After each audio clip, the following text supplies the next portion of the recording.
નમસ્કાર, આપ જોઈ રહ્યા છો ડિજિટલ ન્યૂઝ ચેનલ. આજે 11 ઓગસ્ટ 2026ને મંગળવાર આજના મોટા સમાચાર સાથે અમે હાજર છીએ.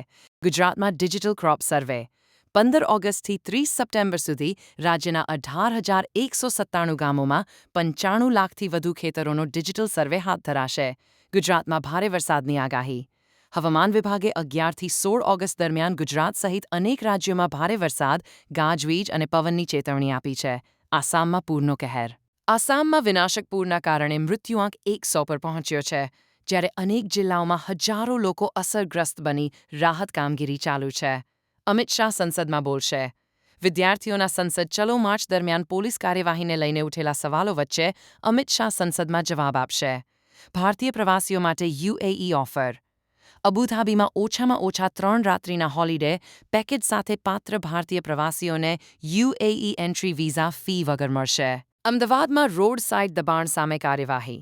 સિંધુ ભવન રોડ પર એએમસી અને ટ્રાફિક પોલીસે રાત્રિ ડ્રાઇવ કરી 15 વાહનો લોક કર્યા, 13 વસ્તુઓ જપ્ત કરી અને દંડ વસૂલ્યો. ગુજરાત યુનિવર્સિટીની ભરતી અટકી. 141 જગ્યાઓની ભરતી પ્રક્રિયા 6 મહિનાથી સરકારી મંજૂરીની રાહમાં અટવાઈ છે, જેના કારણે અનેક ઉમેદવારોની નિમણૂક પ્રક્રિયા લંબાઈ છે. ઝારખંડમાં વિદ્યાર્થીઓનું આંદોલન. વિદ્યાર્થીઓના વિરોધ અને વિધાનસભા કૂચને લઈને રાંચીમાં તણાવ વધ્યો. પોલીસે ભીડને રોકવા પાણીના મારો સહિત કાર્યવાહી કરી. ગુજરાતના ઉદ્યોગોને વરસાદથી નુકસાન.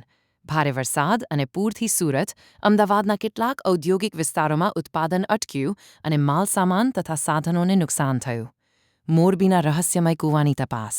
મોરબીમાં કૂવાના પાણીમાં આપમેળે અસામાન્ય હિલોળા જોવા મળતા નિષ્ણાતોની ટીમે સ્થળ પર પહોંચી કારણ શોધવા તપાસ શરૂ કરી.